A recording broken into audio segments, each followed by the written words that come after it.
On the 15th of August started like an ordinary Saturday. It was just a regular day for us as a family. And my brother went into the town to buy a pair of jeans and a pair of boots for work.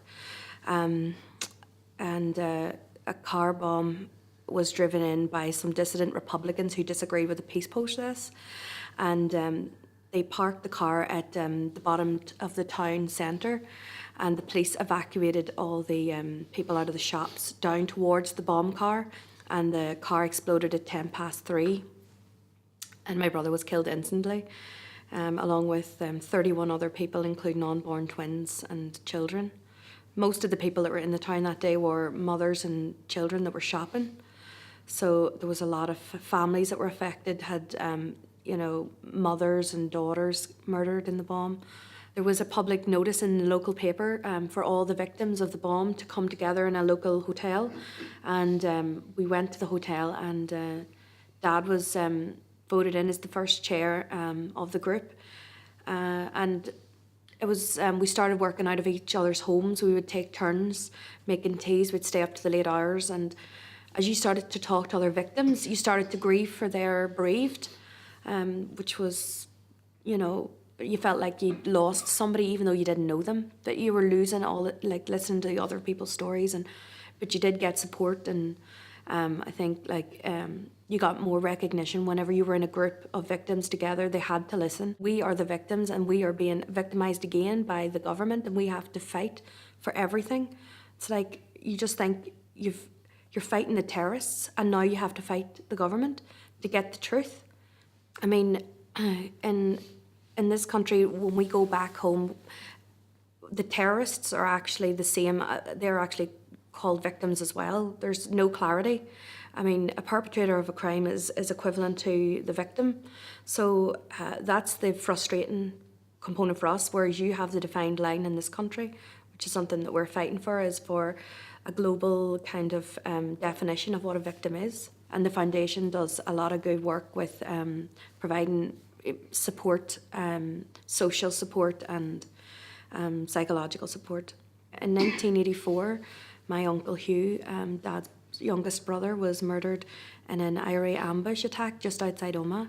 He'd worked for the security forces as part-time UDR officer, and he'd actually, it's not the done thing for a Catholic to be working in the UDR, and he had got a lot of threats, and his mother had been sent mass cards and death threats that if he didn't leave, so he left the UDR, but it was a year after that he'd left that he was murdered, and it had a big effect on our family. It was horrendous.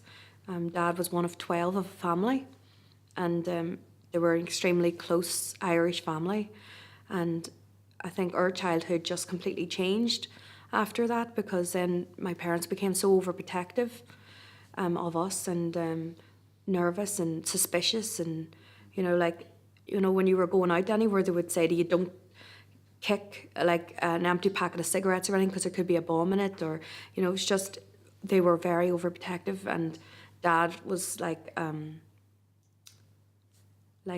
very kind of jolly, laughable sort of character, and that changed after his brother died.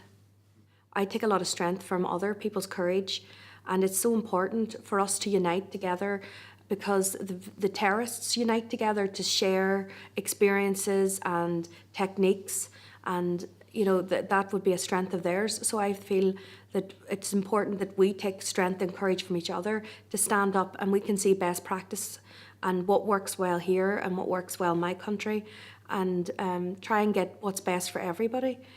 The message to the young people are to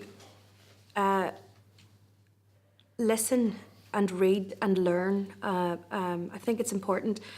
They might be kind of manipulated by a certain narrative of what history is telling them. And I think it's important that they kind of broaden their mind, because they're easy targets, and especially for recruiting terrorism. And I think it's so important for them to kind of think outside the box, go and do their own research and learn, and don't be spoon-fed by others, because it's not a romantic kind of a lifestyle. It can, terrorism can be looked at as like a sexy kind of thing to be getting involved into, but I mean, it kills people. They have to see the bloody pictures of the deaths and the destruction and the hurt that they cause in families.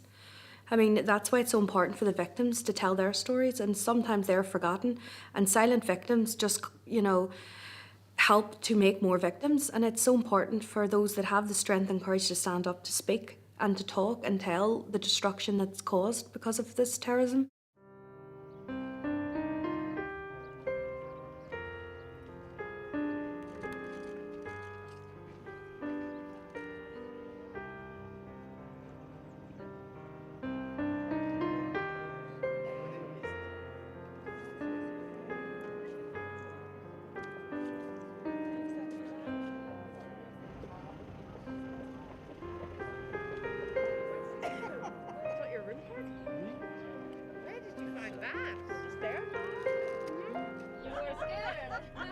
We did some shopping, you guys. We were gonna go.